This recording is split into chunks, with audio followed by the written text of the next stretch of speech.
రేవంత్ రెడ్డి ముఖ్యమంత్రి అయ్యాక చేసిన మంచి పని ఒక్కటి లేదని మాజీ మంత్రి హరీష్ రావు విమర్శించారు. సిద్దిపేటలో జరిగిన సదర్ వేడుకకు మాజీ మంత్రి శ్రీనివాస్ యాదవ్తో కలిసి హరీష్ రావు ముఖ్య అతిథిగా హాజరయ్యారు. పండుగలు, కులాలు, వివిధ మతాల మధ్య ఐక్యత పెంచుతాయని హరీష్ వెల్లడించారు.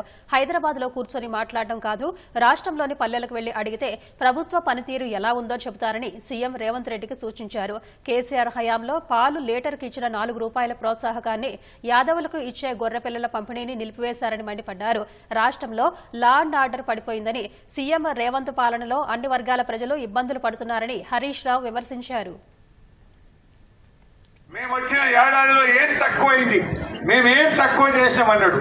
నువ్వు ఏం తక్కువ చేసినావో వెనకకి తిరిగి చూస్తే తెలుస్తుంది రేవంత్ రెడ్డి. నువ్వు వచ్చినాక బతుకమ్మ చీరలు బంద్ చేసినావు, నువ్వు వచ్చినాక రైతు బంధు బంద్ చేసినావు, నువ్వు వచ్చినాక సర్కార్ దవాఖాన్లో కేసీఆర్ కిట్టు బంద్ చేసినావు, నువ్వు వచ్చినాక మా యాదవులకు గొర్రె పిల్లలు ఇచ్చే పథకం బంద్ చేసినావు, నువ్వు వచ్చినాక మా యాదవులకు మా పాడి రైతులకు ఇచ్చే ₹4 ఇన్సెంటివ్ స్కీమ్ బంద్ చేసినావు. నువ్వు వచ్చినాక అయితే తిట్లు లేకపోతే దేవుని మీద ఓట్లు తప్ప ఏమీ రాలేదు. అయితే తిట్లు లేకపోతే దేవుని మీద ఓట్లు. నువ్వు చేసిన మంచి పని ఏమున్నది?